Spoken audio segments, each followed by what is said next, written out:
Hey, what's going on? It's Bill Burr, and it's time for the Monday Morning Podcast for Monday, March 7th, 2016. What's going on? How are you? How was your weekend?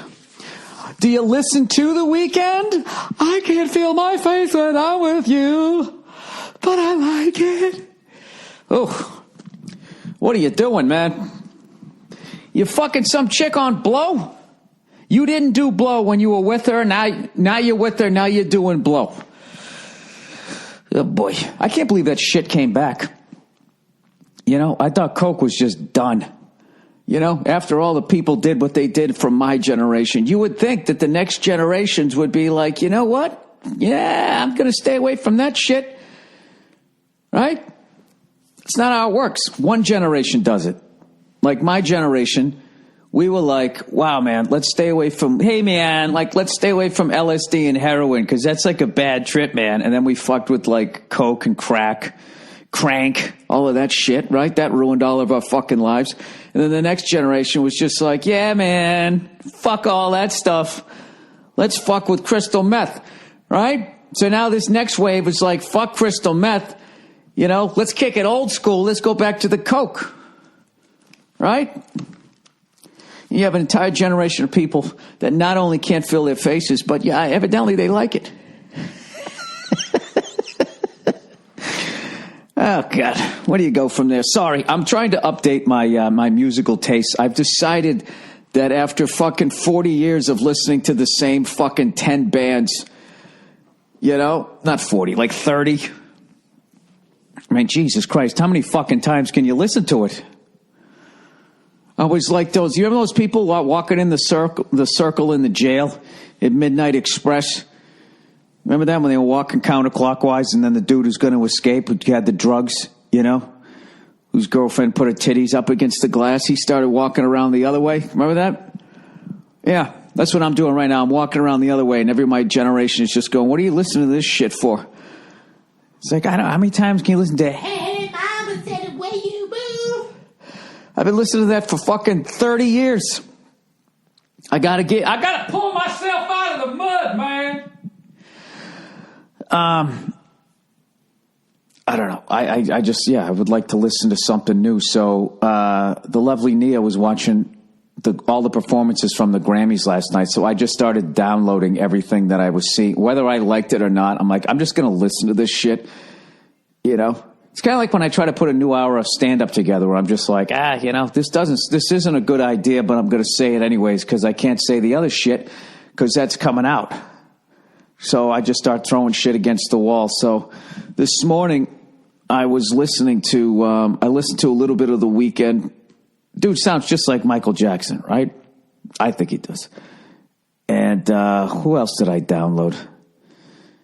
That girl who looks like MC Search, right? The fuck's her name? I don't know. She was singing about a relationship and she was over it. And she just looked like she had this high top fade, you know, but also knew how to like make a fucking rocket.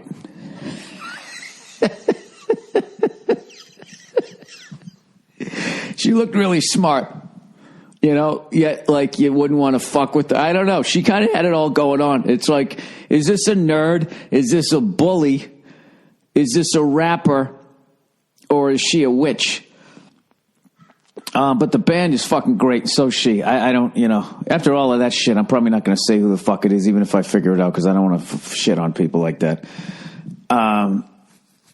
Anyways, I had a killer SG, though. The fucking 3 pickups, you know, that Surf and Green. They went out, they crushed it, right? I actually saw what's his face there, the fucking the dude who's getting the worst tattoos ever. He's got the Lamborghini and fucking Keyshawn Johnson chased him up his front door. The fuck is his name? Justin Bieber. I actually watched that. That guy can sing. He's fucking talented. I just don't. You should just do that. Just do that. Stop filming yourself playing basketball and whatever else it's doing. Mean mugging your fucking GoPro. Just sing your song and fucking go home. Why wouldn't you do that? He's actually a talented kid, although I didn't like when he threw the acoustic guitar down in the end. You know, what are you, fucking Pete Townsend? You're not, okay? You got the inner ear fucking monitors that you're protecting your hearing, okay? You're not, no, Nobody's blowing up a drum set and part of the fucking drum set goes right into your fucking ear, okay? Nobody's getting crushed at your fucking concerts. They've worked all of that out, you know? Sorry. See, and then I go right back to the grumpy old man. I've seen all of this before. I'm trying to give the kid a compliment. He's fucking really talented. He can actually really sing. So anyways, and then I was listening to the other dude there. What the fuck's his name?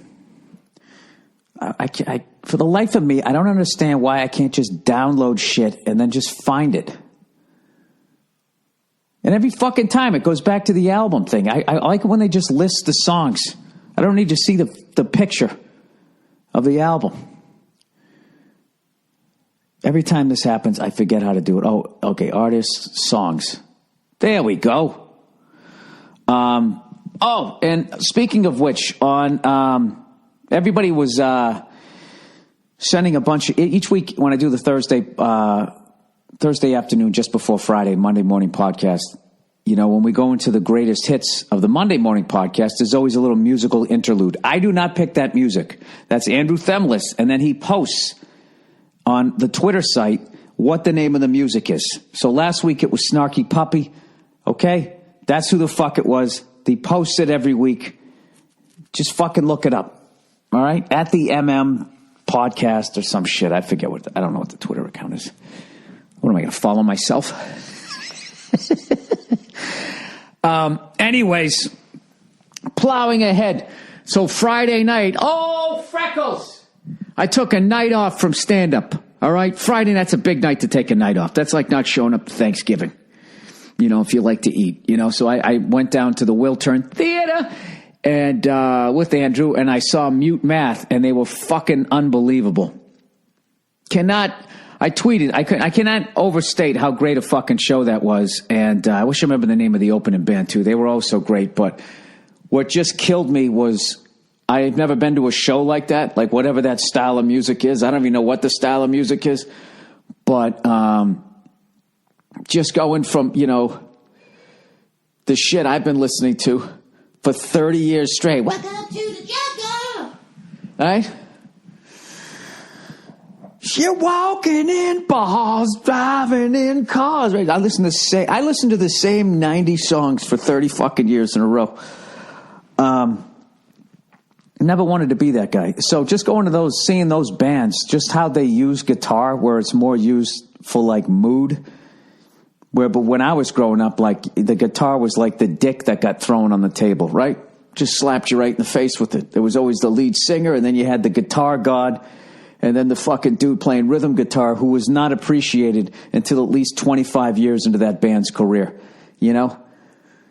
Like Malcolm Young really didn't get his props until like the mid-90s, I feel.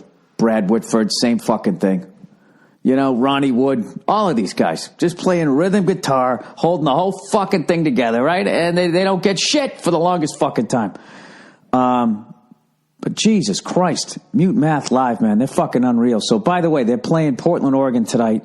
That's Monday, depending on when you listen to this. Tuesday, they're in Seattle. Then they're off for a week, and then they start back up again in Richmond. If you get a chance to see them, you will not be disappointed. And if you're an old fuck like me, they are a great band to go see to try to bring you into the modern era. You know, if you're listening to this, come on, you can't tell me somebody's a little bit younger than me, you haven't been listening to that fucking Pearl Jam record 10, you know, where they're all giving each other the high five, the big bro picture. We're all in this together, man. Right? You can't tell me that you haven't been listening to that. How many times are you going, Jeremy spoken, yeah, hey, fucking 25 years later. I'm not saying don't ever listen to it again, right? Look, you can do whatever the fuck you want, but I never wanted to be that guy going, this isn't music, right? Then going into my house, right? Going in there and doing the fucking jitterbug. Having said that, Jeff Beck is playing the Hollywood Bowl, and I have to see that guy. He's like 70. He's Buddy Guy is opening up, and there's no fucking way I'm going to miss that. You know, that guy's one of the greatest. Like, he is the guy, you know? I think, from that whole fucking era, other than Jimi Hendrix. I think you got to give it to Jeff Beck, right? Am I out of my mind? I'm sure there's some black guy out there that I'm forgetting, who got stolen from. But I'm just, as far as white dudes who listened to black dudes and then reshaped it, right? I think you got to give it to that guy. No? Well, it's just my opinion. You don't got to get fucking upset by it. So anyways, what I'm obsessed with right now, as far like the drummer, Darren King, the guy's fucking insane. And it was funny because, Andrew got to know those guys, so I got to go backstage and meet him briefly. And, after the show, they were going, "Hey, did you learn anything watching our drummer?" And I was just like, "No." And I heard Darren goes, "Oh, like, I didn't mean it. I hope I didn't come off in an insulting way." It's like, dude, you're too fucking far beyond anything that I'm doing. Watching him, it was like watching Keith Moon playing drum and bass. And then they have this sick-ass fucking light show going on. And I was just sitting there squinting, watching, just going like, what? What is he doing? I had no fucking clue. I did take one video while they were playing, because I as cool as the iPhone is and how great the video is and everything, I just fucking hate like being at something and then just sitting there filming it like I'm working for CBS Nightly News or some shit. It's like, I want to stand here and I want to take this in. There's enough other cunts here like filming this shit. I can watch this. It'll be on the internet forever, right? So anyways, there's this song Clipping that they play. And I had no idea what he was doing. And Andrew was going, watch what he does here. And he literally has like two drumsticks and 2 drumsticks in his right hand. And he's playing, this is going to be some drum geek shit. So you might want to pass through this. As far as I can tell, he's basically playing 16th note triplets. 2, 3, 4, right? But he's playing like, he's doing it with 2 sticks in one hand. So the one on top's hitting the top of the hi-hat. The one underneath is hitting the bottom of the hi-hat. So up top, what he's really he's playing like every other note of the triplet, like da da da da da da da da da da. But he gets as he's bringing that stick up, the one underneath hits it. So that's how he gets the full 16th note, right? Sorry, I know this is really nerdy shit. And then with his left hand, he's basically ghosting the offbeat and then playing the backbeat on 2 and 4, and then dragging, I believe, on the final note of the triplet into 1. That's what he's doing. Now, I know that's drum nerd shit, but I'll post the video. It's fucking insane. So, of course, I went to went down to the studio the next day, and I tried to do it, for like 10 minutes, and whenever you learn something, the first thing you do is you immediately try to play it at the same tempo as the drum god that you saw playing it. So it was really fucking frustrating. I think I said, what the fuck, like 10 times. And then I just, just scrolled through my iPad, whatever, my iPhone. And I just, hey, mom, and just started playing the same shit I've been playing to for 30 fucking years. I don't know what my deal is. I can't get out of it. Thank God I buy new clothes. You should be forced to wear the clothes. If you don't move ahead artistically, your wardrobe shouldn't either. You should be forced to fucking wear the same. I should be wearing acid wash jeans with a fucking half shirt, driving down the street my rusted out 83 Ford Ranger. And they'd be like, listen, if you're not going to progress with the art of music or whatever, if you're going to watch the same 10 fucking films, yeah, I had no idea how far behind I was. And I'm looking at Mute Math like they haven't been fucking crushing it for 10 years. I actually went on the internet and I looked them up, and they did Letterman 2005. There you go, Bill. Way to be on the cutting edge. So, whatever. I feel like I took a major step forward, but I want to thank everyone in the band for, letting us come back and saying hello real quick. Darren, Paul, Roy, and Todd, you guys were you crushed it.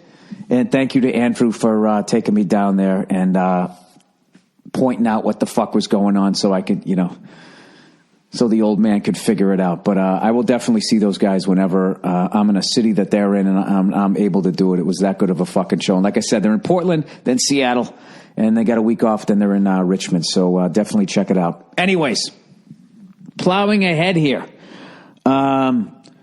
So that was my Friday. All right, so as a comedian, there's no way you take a Friday, Saturday off unless the UFC has a fucking pay-per-view and it's Conor McGregor and Holly Holm are fighting, right? So I'm like, all right, I got to watch. I thought they were both title fights. I didn't realize that Conor's fight was not a title fight. I think most people didn't realize that. Most people like me got drawn into a sport when there's someone like his, I go in and out of the UFC, like most shit. I go in and out of cooking.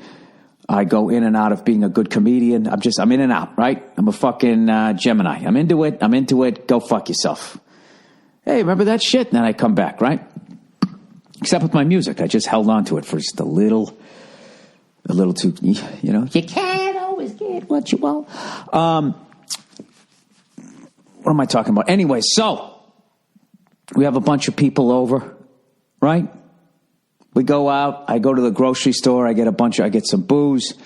I get some gabagoo. I get some fucking ajibago. I get some fucking cheese and all of that shit. All right. I go out and I get a bunch of ice cream sandwiches after everybody's all fucking salted up with the Doritos, and we sit down to watch the shit. And what a fucking pay-per-view, man. Spoiler alert. If you haven't heard yet, I'm going to say who won. Misha Tate beat Holly Holm, and Nate Diaz beat Conor McGregor. It was fucking unreal. Did anybody else host a UFC fight party? How fucking satisfied did you feel? It was unreal. I had like 10 people screaming, "Oh my God," over and over again, like twice in one night, flipping the fuck out. More screaming and yelling during that pay-per-view than I've heard in any Super Bowl. I don't know, Super Bowl party that I've been to in a while. It was unbelievable, but Jesus Christ. Once again, I always hate when a comedian is getting ready for a special or a late night spot and they say that they trained like a fighter. It's so disrespectful to what the men and women do who fight for a fucking living. It is the most badass. I'm trying to think of like a more badass job than that. Other than, you're one of the grunts on the front line in a war.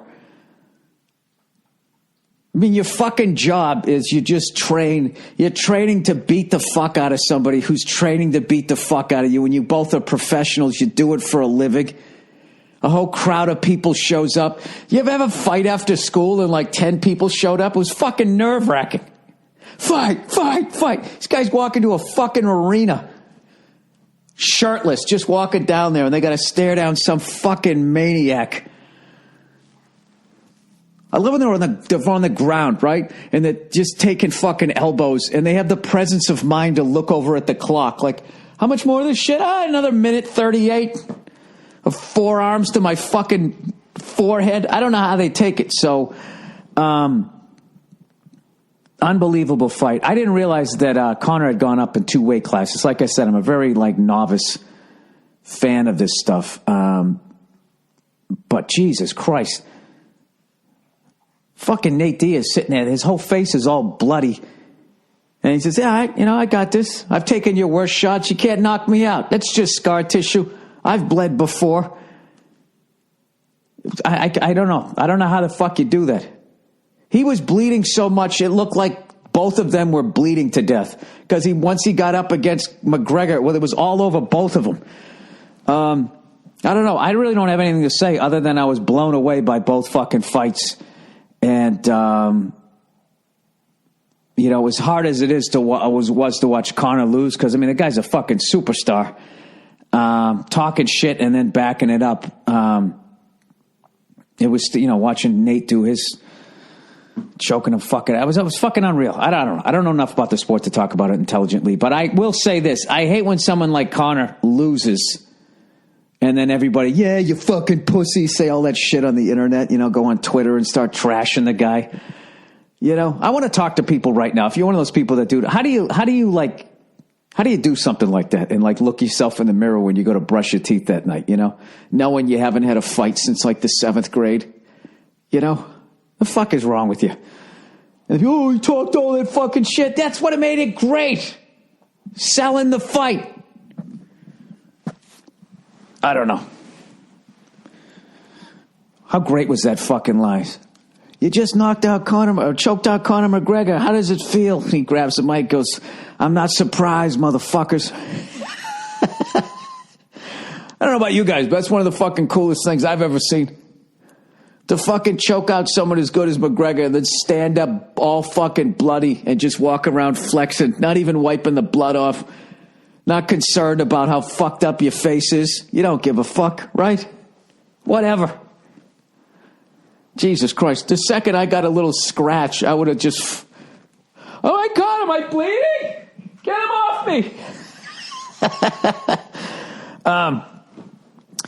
That was great to see Misha win too, but as a fellow fair-skinned person, I felt bad for Holly Holm. Just the second we start getting beat on, just our face just gets so fucking red, and then our yellow eyebrows stand out. I just thought there was a lot of mean shit said about her. When it came to that, I just really related to it. By the way, what the fuck happened to the side of his face and his neck? Those scratches? How did that happen? Like somebody took like a fucking... like somebody took a knife down the side of his face and his neck. He's just sitting there pawing at it. I've gotten scratched like that. Every time somebody like exhaled, just the wind of that made me go into the fetal position. But anyways, as great as that UFC pay-per-view was, what just makes me so fucking sad about what has happened to boxing. If they just could somehow, if all the piece of shit promoters in boxing could just unify and become one piece of shit promoter, promotional entity like the UFC is, right? Because you know the deal. I mean, if you're in any level of show business, the promoters are fucking over the axe. They are. And in UFC, it's the fighters. I know in some, I don't know anything about it, but I know in some level, they are getting fucked. And because they're a complete monopoly, I'm sure they're fucking with their money. I'm sure there's a pressure to make people fight and that type of shit, which is why they try to break up monopolies. Having said that, it's fucking great for the fans. Because the fact that the fighters have no other options, it's just the best fight the best. And like last night, like I haven't had that kind of excitement like watching like a boxing pay-per-view, like consistently, the way the UFC is consistently exciting like that since I would say the middleweight division in the early 80s when you had Roberto Duran, Tommy Hearns, marvelous Marvin Hagler, and Sugar Ray Leonard all fighting each other. They all fought each other. They fought each other numerous fucking times. It was incredible. I guess when Mike Tyson came along, but that was just more the spectacle of how quick was he going to just knock these people out. I don't know. Just seeing a pay-per-view like that and then seeing that it took fucking 10 years for the Mayweather-Pacquiao fight, and then one of them shows up and he's fucking hurt and doesn't say anything. He doesn't say anything. And you're still out $60. It's just fucking brutal. So, anyways, hats off to that fucking pay-per-view. Jesus Christ. I actually watched the McGregor fight again. Unfucking believable. I was just looking at the blood. I'm going, he's just going to keep fucking punching him right in that eye. Just keep punching him right in that fucking eye. Like, who did that to that guy with the fucking yellow hair? Bleached hair. Was it fucking... What the fuck was his name? GSP? I can't even remember their fucking names. He just kept punching the dude in the eye over and over and over. And then it was over. So I thought that that's what McGregor was going to do, is keep punching Nate in that fucking eye. I just don't know how you do it. How the fuck you sit there with... I'm done. I'm fucking done. You scratch me, I am done. Keep fighting. All right. I just keep saying the same thing over again. I was blown away by it, and respect to everybody who fought there. Anyways, what's weird too is McGregor is still the champion. I didn't know that. I just assumed if you lost, that's it, right? You're not a champ anymore? Well, you don't have the belt. You're always a champ, right? How do I get out of this? I don't know anything about this sport. All right, let me get to the advertising. That always saves me. Where the fuck is it? Oh, for God's sakes. There it is. Oh, here we go. Me-undies, drying up your fucking twat. Me-undies, it's dry. Don't say that it's not. Me-undies. Whether you're wearing a suit or sweats, you spend almost 24 hours a day in your underwear. But instead of making a statement like Superman's tights under his everyday clothes, your underwear is probably boring. MeUndies is here to change that. They're going to give you exciting underwear. Introducing male panties. Please include the following. It's pronounced modal. I don't know how many times I have to mispronounce this before I get some decent copy. All right? It's all written in lowercase. MOH-DAL. It doesn't tell me which one to fucking stress. It's either modal or modal. Modal. That was like no accent. Is that good? Every pair of MeUndies is made from sustainable sourced modal, a fabric that's twice as soft as cotton. Nothing can describe the fit and feel of MeUndies. Oh, when they get up against your balls, a smile just comes across your face like the Grinch on Christmas. But once you try them on, you're going to understand why they are called the world's most comfortable underwear. Who calls them that? Why, MeUndies does. They're not called the world. They're called by you. You came up with that in the fucking advertising room. That's like when Michael Jackson just called himself the king of pop. I'm the king of pop. How are you, Twinkle Toes? What else are you? You little teapot? And if you don't love your first pair of MeUndies, they're free. No questions asked. MeUndies has dozens of styles and limited edition prints to help you make a statement with your underwear, whether you can see them or not. Remember Superman. Somebody think there was a joke in there and I blew it. Shipping is free in the U.S. and Canada, and you could save up to $8 a pair of the MeUndies with the MeUndies subscription plan. Get the subscription or a single pair. Get 20% off your first order when you go to MeUndies.com/Burr. What do you mean subscription? What do you have, a new pair of underwear every month? It's like Columbia Records and Tapes. That's MeUndies.com/Burr for 20% off your first order. MeUndies.com/Burr. Oh, here we go. Dollar Shave Club, everybody. Do you got a lot of stubble on your face? Are you a hairy broad? Do you want to shave your twat there? Is his birthday coming up and you want to be all smooth? Well, why don't you take out Dr. Cavi's Easy Shave Butter and put it on your pussy hairs there? You guys, I figured out. I've discovered the key to an amazing shave, evidently. It's simple. That's exactly what DollarShaveClub.com does and why, evidently, I'm a proud member. Like millions of others, they allege. DollarShaveClub.com delivers amazing razors right to my door for a third of the price of what the greedy razor corporations charge. And they make you go to the store. Huh? Those blue-blooded cunts. Both my wallet and face finally get some release. Joining DollarShaveClub.com means you can afford to shave with a fresh blade anytime you want, which feels fantastic. It's like new money, right? You're throwing it in the fireplace because you don't know any better. And for the smoothest shave ever, use your fresh Dollar Shave Club blade with their Dr. Cavi's Easy Shave Butter. It's not your average shave cream, everybody. This is high-quality ingredients that make your skin feel soft, smooth, and moisturized. Your blade will just glide gently across your skin. If you want the most amazing shaves possible, take it from me. Or don't take it from me. Take it from your friends. You know? Take a shit. Do whatever you want to do. Use a fresh Dollar Shave Club blade with Dr. Cavi's Easy Shave Butter. 2 reasons to join DollarShaveClub.com/Burr today. That's DollarShaveClub.com/Burr. Hey! DollarShaveClub.com/Burr. And finally, lastly, oh no, I got 2 more. All right, so I'll take a break here. Jesus Christ, we got 3 more.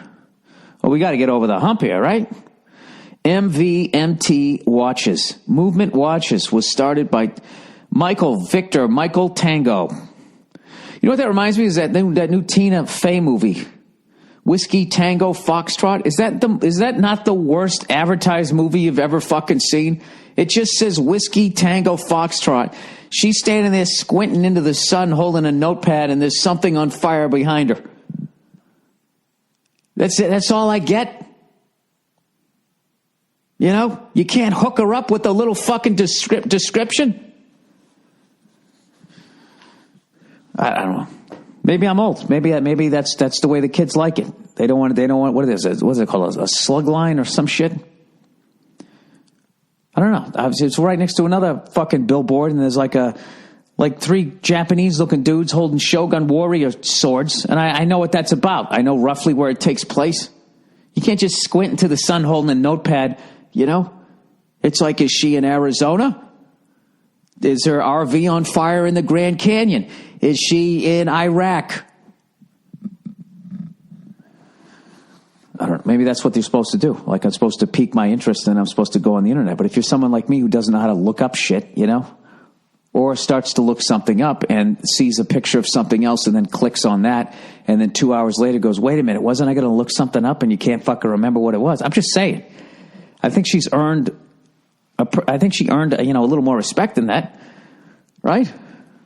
It's not like she hasn't made fucking millions in box office. Can you fucking help her out with maybe half a sentence? All right. MVMT watches, everybody.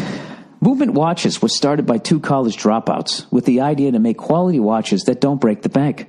Starting at just $95 and sold online, they cut out all the bullshit retail markup. Supposedly, Movement sent some watches over here? ? Yeah, they did. Why don't I just get this generic copy? Huh? Am I going to go a little Kanye West right now and have a fucking hissy fit? I mean, why can't they fucking, you know? Supposedly, Movement watches sent some over here. Yeah, they did. And I already talked about it. Why would you put that in the copy? You know I'm going to read it. I'm like Ron Burgundy. I'm Ron Burgundy. Quality materials and sleek designs, the perfect everyday watch. It's easy. Order online today for free shipping, free returns, and a 24-month warranty. That's pretty good, huh? $95 watch with a 2-year warranty. Join the movement and say no to big brand retail markups and saying yes to great style. Check out What do you mean say no to big brand retail? Like if you could afford a Rolex, you wouldn't go fucking do it? Of course you would. All right? Let's call a spade here. You want a Rolex, you can't afford one. But you don't have some piece of shit. This is where you're at in life. A $95 fucking watch that's going to look like an $800 watch. Okay? We've all been there. God damn it. Go to mvmtfuckingwatches.com. There's no fucking in there. /Burr. And you get 15% off your entire purchase. That's mvmtwatches.com/Burr. All right. Jesus Christ. Hey, you know what it did last night? It rained here in California. It never rains in California, but boy, don't they warn you. It pours. Man, it pours. Sorry. I was sleeping upstairs last night. Fucking Joey Roses swung by the house. We had a couple of cocktails, right? And then he went home, Ubered it like the hipster that he is, over to his hipster neighborhood. You know, there's jegs on or whatever the kids were wearing nowadays. And, I don't know. The only time I snore is when I fucking booze. So I wasn't going to do that to the lovely Nia. So I crashed upstairs and, it started thundering and lightning at night. And what's fucking hilarious about living out here / terrifying is it never rains. So when you hear thunder, you automatically think it's a fucking earthquake. But your bed isn't moving, so you're kind of like, well, wait a minute. I've never heard an earthquake that I couldn't feel. And you got to like do the math when you're half asleep going, is that like an earthquake, in the valley and I can't fucking hear it? I can hear it, but I can't feel it. That doesn't make any sense. And then you finally figure, oh my God, that's thunder. Holy shit, it's fucking raining out. Right? What is that in French? Il pleut. I can't fucking remember. I suck at that shit. Il neige. It is snowing. Anyways, it starts fucking raining, and it's tremendous. It's rained a bunch. It's an El Nino year, thank Christ. And but it's always the depressing thing in the back of my head is as green and as lush as the hills look right now. This is like basically the only rain we're going to get for the next fucking 3 years. And I know every cunt out here is taking long showers now going, hey, the fucking drought's over. You know? I just hope, I don't know. I hope it fucking keeps raining as much as it possibly fucking can. Or there's a massive goddamn plague out here. One or the other. Something's got to give, right? That's depressing, isn't it? All right, let's get into... oh, no, wait, I was going to tell you another thing. So yesterday, I was just driving around hanging out with my wife, and they got a bunch of open houses out here. So we're like, yeah, fuck it, let's go look at some houses. You know, get some ideas for our old-ass kitchen. See what a real kitchen looks like, right? And I got to tell you, having bought this house and gone through all this shit that I've gone through, I look at houses entirely different. I'm immediately looking at the windows. Do they have the old-ass original windows? And I immediately want to go downstairs. If there's a crawl space, anything, I want to go down there. And I'm smelling for water. And you can't really do that a lot out here because it doesn't rain enough. But I immediately look underneath the fucking house. I look right up its fucking skirt like the home pervert I am. And I'm immediately looking for, all right, let's see, what does the electrical work look like? You know, is there galvanized pipe? What kind of shithole, you know? Looking how stuff is put together. Does this look like it had a permit or not? And, you know, all the sexy shit goes away. Like, we have a pool, and I'm just looking at it going like, yeah, that's okay. That looks like a piece of shit to me. That looks like you need to redo the whole floor of that fucking thing. And so you got to dump out all the fucking water. And evidently you can't fill your pool up with water anymore out here. You have to fly the fucking water in. So fuck that pool. I haven't even got it in the house yet. You know, well, there's a classic. They're saying it's a 2-car garage, but it is if you drive 2 Model T Fords. But if you have any sort of modern car, you're not going to be able to get you can get 2 in there, but nobody can get out of the cars. So I was just a negative Nelly. And I actually realized that my house isn't as bad as I thought it was. Now that I fucking dumped every fucking dime that I have into it.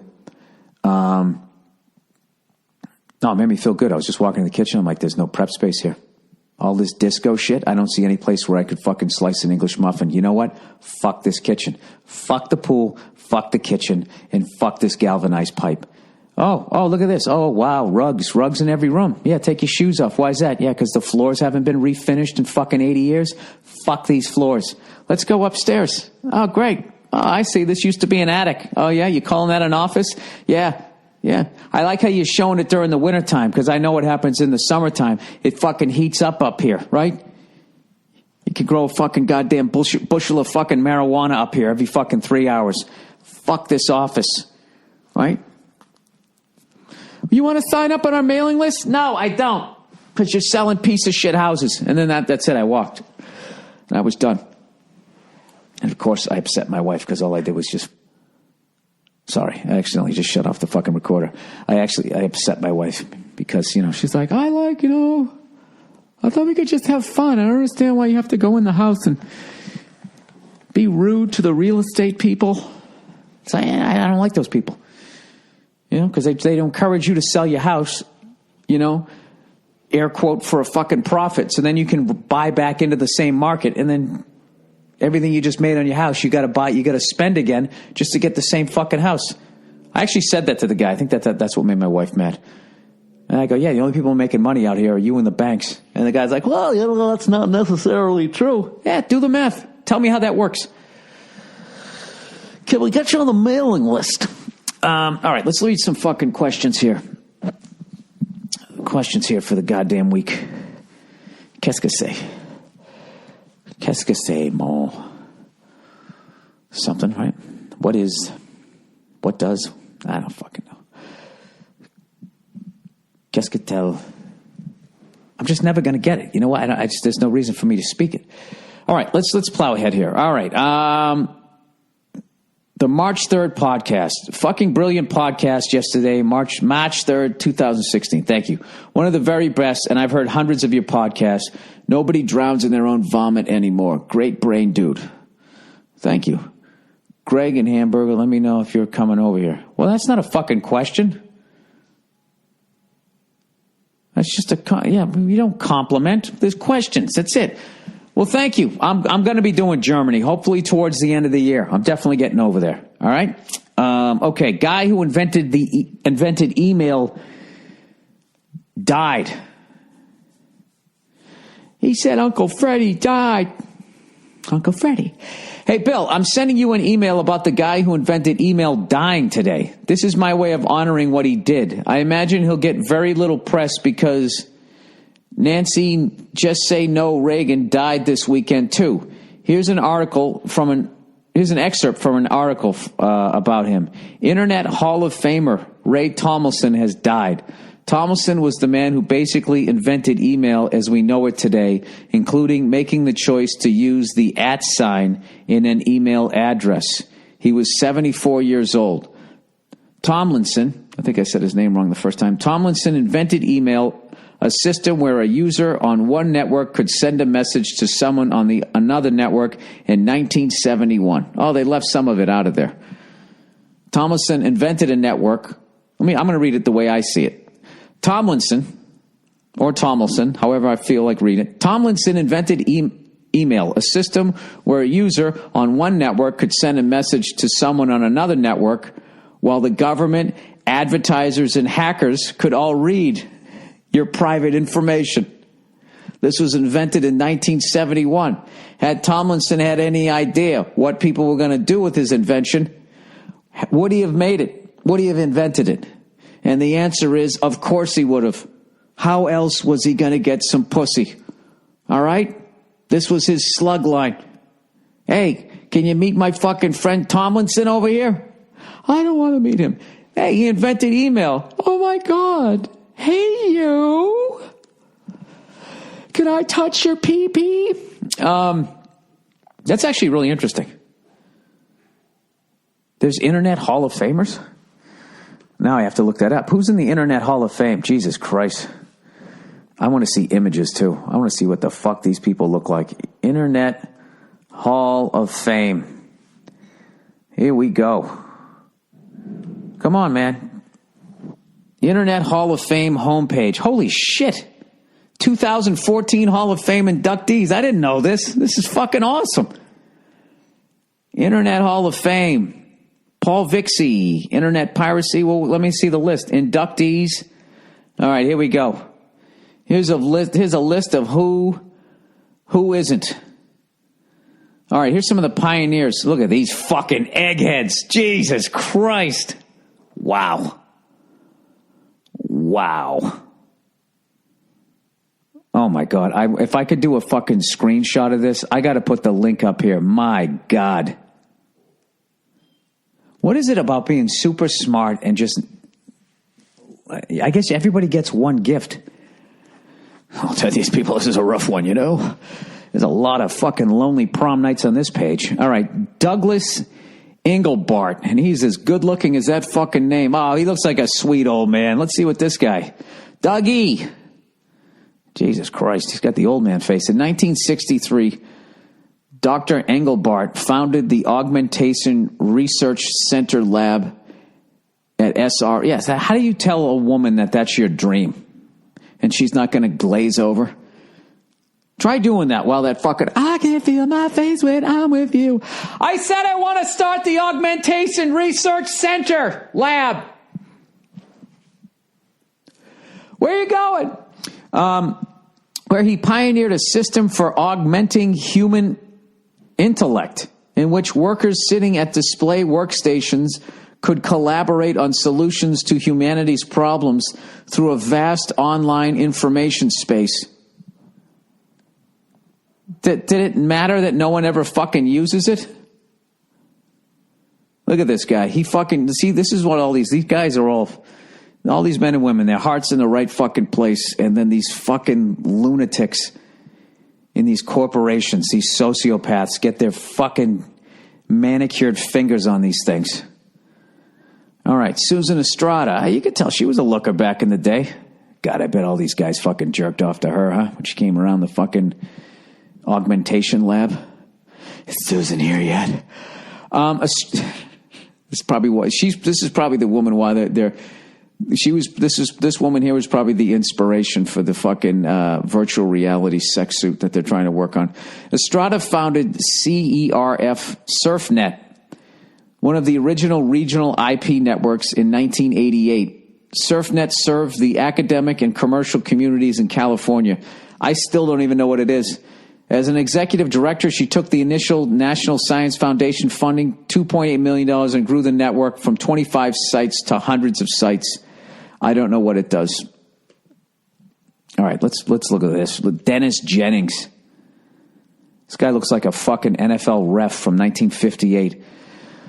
As the first program director for networking at the U.S. National Science Foundation, Dr. Jennings was responsible for the design and the development of NSFNet program. No way, he did that? I have no idea what any of these fucking people did. Come on, man. Let's try to find somebody who looks... Okay, this guy's not a bad-looking guy. Oh, yes, he is. He isn't. He's got a full head of hair, but you can just see he's a spaz. You know, he's one of those guys who seems sort of cool until he starts laughing. All right, Eric Bina. Bina co-created with fellow Internet Hall of Famer Mark Anderson the first version of the Mosaic web browser in 1993. I think I kind of know what that is. All right, you know what? And with that, I'm fucking bored, just like the chicks walking away from these people at the bar. Internet Hall of Famer. Well, you know what? Moment of silence for Ray Tomlinson. His heart was in the right place. Who knew that pedophiles would use his invention to send pictures and shit? All right, from Scotland, dear Billy Big Dicks, I've been working flat out in work back in Scotland, and now taking a 3-week vacation in the U.S. I'm 27 years old and have never been across the pond, so this is a big deal for me. Well, welcome. A chance to see you nutcases up close and personal. I'm planning Vegas, Death Valley, and Grand Canyon to see some outdoor epicness, then on to Chicago to see the Blackhawks wipe the floor with the Flyers. Wow, man, that sounds like a great trip. Then Paddy's Day, oh boy. Then New York City to pop my wee cherry. To a first-timer in the U.S., what would be your top 3 things to do? I would really appreciate the advice. Alas, go fuck yourself, you big Nancy boy. Okay. The 3 things I would do, well, I mean, you're kind of doing some amazing shit. All right, if I was coming to America, what would I do? Dude, I live here. I don't know what the fuck to do. That's like, you know, you never know what the touristy shit is to do in your own place. You take it for granted. Like when I lived in New York, I never went to this. I went to the Statue of Liberty once. I went when my grandmother visited. You know? I didn't do any of that shit. I was just trying to get to work. All right, if I had to pick 3 cities, I would do, only 3. All right, you got to go to New York. I would say Chicago, but you get enough New York with Chicago. I would see San Francisco, and then you'd have to do something down south. You know, just to get, I don't know, you'd get both coasts and then you get down south, and all of those are their own fucking worlds. What would I do? I don't know. Going to a Blackhawks game is fucking great. Dude, you know what? You stumped me. I don't know what I would do. I would go to New York like you're going to do. And I would fucking do as much shit as I can. You can't miss there. That was a nice vague answer. The fuck would you do? I don't know. I live here. I don't know. What the fuck would I do if I went to Scotland? Go ahead. Give me your mushy pea ideas. I guess I would go to a rugby game. I think, you know something, if you're going somewhere, you have way more ideas than the person who's living there. I can't believe I can't think of anything to do. You know what? I'd go to a fucking steakhouse. You know what? I would definitely indulge in the fucking cuisine over here. There we go. I'm getting my footing here. All right? You go into a hockey game. I'd go to a sporting event, any sort of fucking basketball, anything you can see. If you can go see the fucking Golden State Warriors.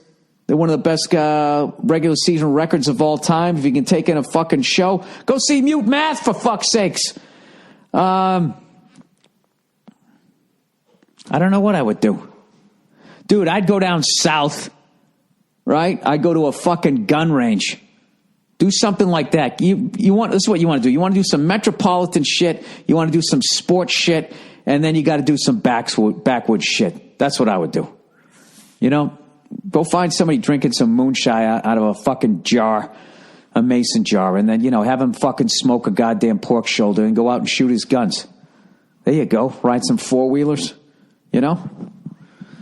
Do something like that. I don't know. You know, a lot of people sleep on like Wyoming, Montana, the Dakotas. Those can all be fun to go see. I don't consider you guys live in that little ass country. You know? I don't know, dude. I'd rent a fucking classic American car. And when I went from fucking New York to Chicago, I would drive that and I wouldn't take the highways. I'd try to find some old route and I'd stop off at Greasy Spoons. There we go. There we go. Jesus. There's a couple ideas. I'm sorry, dude. I really fucked you over on that one, but I don't know. That's like when you remember back in the day when you actually shopped, you know, you bought CDs and stuff. I used to have all these CDs I'd want to buy, and then when I would walk into Virgin, I could never remember what the fuck I wanted. Sorry, man, I really dropped the ball on that one. All right. To a first timer, that's not it. Podcast got me in trouble with fiance's family. Hey there, Billary Burham Clinton. I fucked up, man. As you can probably guess from the subject line, cue the Jesus. As a little background, I'm getting married next month to my fiance, who is wonderful. Love of my life and all that. We were visiting her family last night and playing board games, which we often do. Oh, Jesus. Uh-oh. What happened? Were you drinking? Did you get competitive? Huh? Did you accuse her mom of cheating? He goes, I'll spare you the details, but we were playing a card game with a bunch of characters. Everyone gets the same people, but when you use them is really the key to the game. There was a particularly powerful card I had held on to until the very last stage of the game. The character's name was Granny Wada. Pronounced Gary Wada. I gave you the pronunciation and accent so you wouldn't fuck it up. Well, it is spelt W-A-T-A. Granny Wada! It's the last round of the game, and everyone's going around revealing their card. I was last, and my plan had worked perfectly.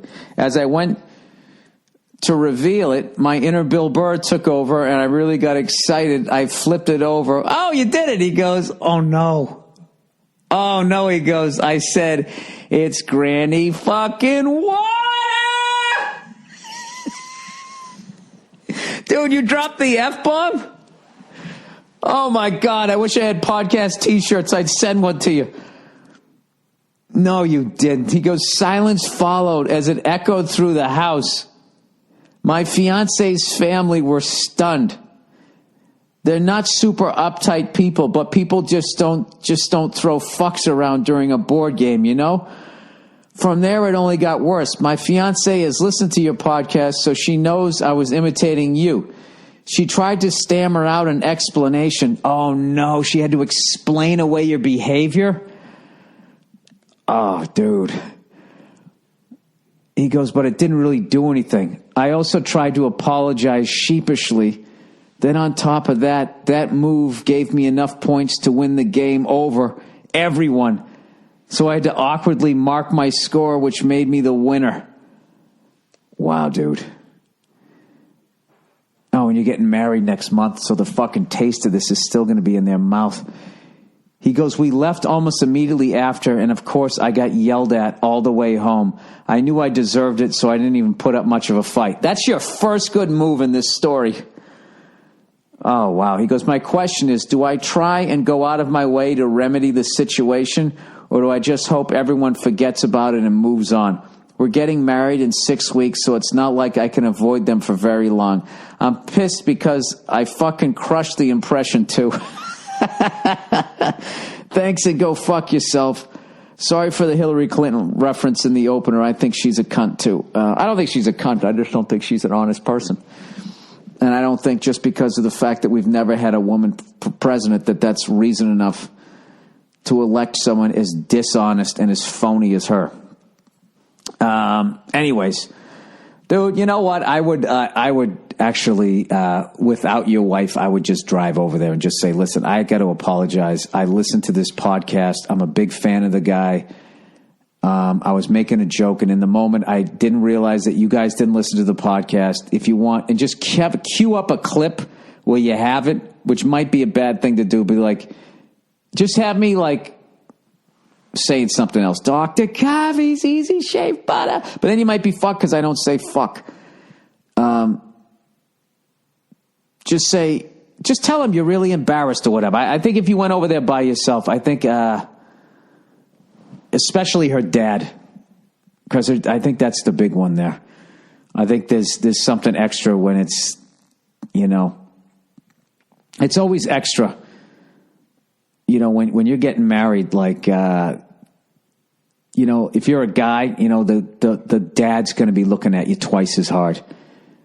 And the mom's going to be like, oh, he's nice, relax, and then the other way around is if, they have a son and he brings a woman around, like the mother's going to be fucking looking at her to see if she's a fucking, an evil little whore. The dad's going to be looking at you like, is this guy going to be overbearing and slap my fucking daughter around or whatever? You know what I mean? Is he a piece of shit, right? Oh my God, dude. Wow. You said it's granny fucking water. Oh God, dude, if you filmed that, oh my God. Jesus Christ. Dude, I got my tip of the cap for you there, man, for doing that. Holy shit. I'm getting uncomfortable just thinking about that. Well, I'll apologize. Can I apologize to your fiance for being a bad fucking,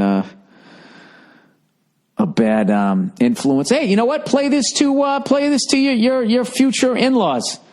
Dear future in-laws. Hello, I'm Bill Burr. I'm the one who says, Granny effing water. I say this type of stuff. I've been the bad influence. Don't be mad at him. I'm sure he's a wonderful human being. I'm sorry he messed up your little card game there. Yeah, he's going to make a great son-in-law. You know why? Because he uses Dr. Coffee's Easy Shave Butter. Don't play that to them. That's not going to get you into anything. I was going to say, he listens to morons. He must be a moron. Are they going to have half a moron kid? All right, not eating birthday cake.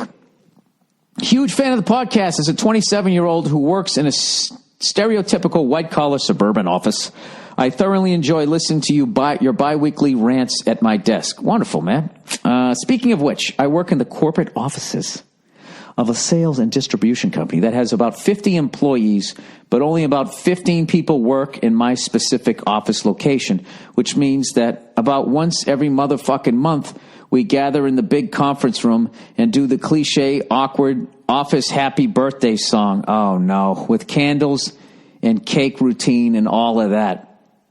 While I am by no means a health nut, I also try very hard to take care of my body during the workday by eating properly and drinking lots of water. I've also gotten really into bike racing over the past years, which has taught me a lot about the importance of nutrition, etc. So the thought of eating a giant piece of chocolate cake at 2:30 in the afternoon when my eyes are practically bleeding from staring at a computer screen all day would do nothing but make me feel like absolute shit, and I really have no interest. Very smart.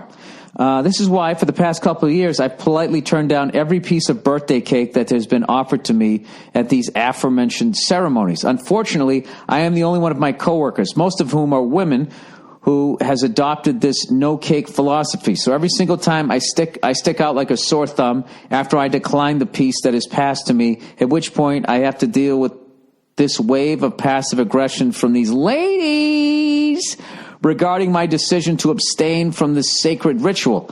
I also share a birthday with one of my coworkers, so I am spared some of the awkwardness that goes along with refusing cake on my own birthday, but still made out to be some kind of monster. Okay, Jesus, going on and on here. Well, I have no intention of succumbing to the peer pressure brought forth by my colleagues. This might be the best written fucking letter I've ever had on the podcast. Is it possible that I'm being rude by not sharing in the celebration? What's more is that even if I found out people did feel that I was being douchey by not eating cake, I still wouldn't give a shit what they think. Does this make me a sociopath? No, it doesn't. It makes you somebody who knows what he wants, and everybody else is, You just get, you know what? You need to just get a little space here. Couple of little verbal, you know how the great ones create space in all, football, hockey, basketball. You don't have to do that in baseball, but you know what I mean? The great ones create space, okay? So what you have to do is you have to tap into your greatness and you have to create space, okay? And just say, look, people, it's not that I'm not happy that it's your birthday. I just don't want to become a lard ass. I mean, I'm not being a dick here, but, a lot of you, I'm not going to say who, over the years, your slacks just keep getting bigger because you keep eating all this fucking cake. All right? You're blowing out your bodies. And I'm not going to be a part of it. And a part of me dies every time I watch you guys eating this shit. But if that's what you want to do, by all means, go ahead and do it. But I'm not going to become a fucking cow like most of you guys are. Half of you should have bells around your fucking necks. All right? There you go. You just right there. They'll never ask you for cake again. You probably won't even get invited. That's what that's what Sidney Crosby would do, right? Mario Lemieux, the great ones, they create space. No, dude, you're not a sociopath, all right? You're doing the right thing, I don't know. I don't know why women like sweets so much, I like sweets. I'm just a big fruit basket. I actually like sweets, but when I stay away from them for a while, if you really abstain from fucking desserts and everything, if you walk into a place that has a bunch of crazy desserts, it doesn't even look like edible for human consumption. You know what I mean? I always said it looks like clown food. You know what I mean? Like a clown sneezed. Especially if it's really like a lot of like fruits and fucking whipped cream and all of that shit. It looks ridiculous. It's all these crazy colors, greens and purples, right? You're doing the right thing. That's all I'm saying. You're doing the right thing. You're into bike racing. You're working out. This is the deal. You actually got a chance of banging one of those fucking cake-eating broads in your section because they're going to see, like, half of them are probably just testing you. The other half are fucking probably codependent fucking cake eaters. And they feel guilty. And they know that after they eat that, then that sugar's going to be in their veins. And then they're going to go back to their desk and they're going to start eating a handful of fucking cheddar-flavored goldfish, just shoving them down, I bet if you walked around your little section of your cubicles and you looked at their keyboards, I bet their keyboards are greasy. Huh? I bet there's crumbs in them. I don't know. You know what? I think you're too good to work there. What do you think about that? That's what I got out of that fucking letter. All right. Here's your podcast for this week. I want to thank everybody for listening. Did I read all the I didn't do all the fucking advertising. God damn it, Bill. Sit here running your fucking mouth. What do I got next? Oh, Trunk Club, everybody. Trunk Club. All right, don't waste a second of the new year in a crowded mall. With Trunk Club, you can make 2016 your most stylish year yet, and you never have to go to the goddamn mall. You don't have to do any work yourself. Someone else is going to do it for you. It's like you're rich and you have your own fucking stylist. It's going to be a game changer. You get a fresh start. You start the year off on the right foot, in the right pants, the right jacket, or the right pantalons, and mento, right? Momento is blanc. Over the right shirt, chemise. Trunk Club is here to handle your wardrobe so you can focus on what matters. What matters, huh? Going out there and getting yourself a slice of fucking pie. Please include all of the following points. Trunk Club takes the hassle, man, out of shopping by finding the best clothes for your style. You're going to look like $1 million. At trunkclub.com/Burr, all you do is answer some simple questions about your style, your preferences, size, and you're assigned an expert stylist. All right? Then your stylist goes out and just picks from the best premium brand. They send a trunk of that shit over to you. You keep what you like and send back what you don't in the prepaid trunk. They take out all the fucking middleman from all the bullshit. And, for some reason, the copy keeps going on and on. You get what goes on, all right? Where do you go? Take advantage. You go to trunkclub.com/Burr. Trunkclub.com/Burr. Hey, trunkclub.com/Burr. Oh, by the way, it's a brand new year. Trunk Club will send you stuff for free, right? Shipping's free both ways. Go there. Get some clothes. Sent to your house. You like it? Keep it. You don't, send it back in the fucking trunk. Can't make it any easier than that. All right, Stamps.com. Do you like going to the post office? Well, have fun, fucko, because everybody else is doing Stamps.com. Trips to the post office, they're never convenient. So why not get postage right from your desk with Stamps.com? Stamps.com even gives you special postage discounts you can get at the post office. You like that one, Nene? Well, have fun, fucko. Yeah. Including... Okay, using your own computer and printer, you can buy and print official U.S. postage for any letter or package. Then just hand it to your mailman or your mail lady, or drop it in the mailbox. It's that easy. No wonder over 500,000 small businesses are already using Stamps.com. I use Stamps.com whenever I whore myself out sending out my posters. I'm a moron. If I can figure it out, so can you. Right now, you can sign up for Stamps.com and use my last name, Burr, B-U-R-R, for this special offer. 4-week trial plus a $110 bonus offer that includes postage and a digital scale. Don't wait. Get started with Stamps.com today. Don't go to Stamps.com before you do anything else. Click on the microphone at the top of the homepage and type in Burr. B-U-R-R, that's Stamps.com, enter Burr. Nia! Hey, there's this guy at work. Work. Oh, you know what? I'm trying to listen to modern music. That one I can't listen to. She sounds like she got roofied.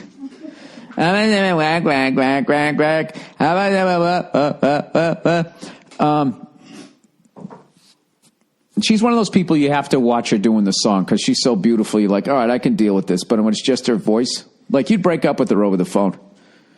What? Rihanna? Yeah. She called me up and be like, yeah, we have to break up. Sorry. Okay. All right. Shut up. Don't judge me. I'm an hour in. I'm out of jokes. That's why. So this guy works at this fucking office. And he's got into cycling and working out and nutrition and that type of thing. So there's like 15 people in his little area of the office. So he goes, that means about at least once a month, he has to go down to the fucking cafeteria and sing happy birthday to somebody. And then they're passing around birthday cake. So he always says he doesn't want the birthday cake. Mm-hmm. And then they're like, oh, you know, what the fuck? We're all eating cake. You got to eat it too, or we'll feel guilty. Yeah. And he's like, am I some sociopath that I don't give a shit? Should I stick to my guns or should I just have cake once a month? No, you got to stick to your guns. And you should tell people that you're on a diet because people are like, oh, that's great. Yeah, you know, because I've been really trying to lose weight too. I mean, obviously not today. And, you know. They don't say that as they're about ready to eat a piece of cake. What do you mean? You can't go into a crack house and tell everybody that you got sober and the crackheads are going to be like, oh, that's great. Well, I mean, you're right, but you can still say, no, none for me. I'm trying to watch my weight. And when they come back, no, just have one piece. Then you go, hey, fatty, yeah. I said no. Just say, no, I really can't. I've been doing really well this last month and I'm really, you know, I really feel good and I'm just, you know, just no. That fucking peer pressure. Offices are the worst for that type of shit. When I worked in the office, yeah, it was always someone's birthday. Someone's always like, I made brownies over the weekend and I just like can't have them in my house anymore. You guys eat them. And it's hard because everyone's just eating. You're sitting in a fucking cubicle all day. You're bored as shit. It's probably a vending machine. Can I ask you a question? Is it true that bitches be eating when they're at the office? Why? All bitches be eating. The male and the female bitches all be eating. Why bitches be eating? Why bitches be eating? I don't know, BB. No, office environments are so hard to be on a diet with because it's like food constantly because it's so fucking boring to sit there all day. You just eat. So, yeah, say no to the cake. All right, one last quick one, all right? Speaking of that, this fatty cakes need to take her ass to the gym. So you look good to me. Today. Thank you. But it's starting today. Since I'm going to my reunion, it's starting today. Why can't you get in shape for me?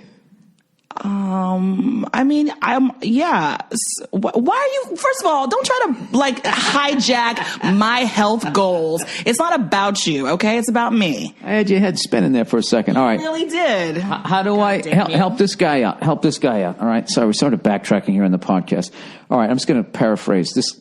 The podcast got me in trouble. This dude's getting married in 6 weeks. He's over his, don't read it. Just listen to me. Oh, no, I heard you talking about it. What did he say really loudly? So they're playing a card game. Yeah. He has the trump card that's going to fucking beat everybody. Right. And the name of it is Granny Wada, WADA. So when he plays it, he's the last guy. He slammed it down, and nobody listens to his parents. His future in-laws do not listen to the podcast. Mm-hmm. And he just slammed it down, and he goes, I gotta read it. No, I heard you. He goes, it's Granny fucking Wada! And it was just silence followed as it echoed through the house. My fiance and family were stunned. There's not super uptight people, but people just don't throw fucks around during a board game, you know? Yeah. It only got worse. His fiance tried to be, he listens to the podcast, and it's just... Yeah. And she yelled at him the whole way. See what you're doing to people? You're getting them in trouble with their future in-laws. I think you owe that young man an apology. I did apologize, and I apologized. I made him a little fucking audio thing that he could play to his in-laws. Is it filled with you saying fuck over and over again? Well, I had to... I don't know if that's going to help. But I had to do it in a way that they, saw what a bad influence I... Oh, it's just a silly, awkward moment. It's fine. Everyone will get over it. It's okay. It's a funny story, though. All right. So what are you doing at the gym today? Back and tries? No, it's leg day today, which I'm not looking forward to. Women always be doing the legs. Okay, I'm done. Why women be doing their legs?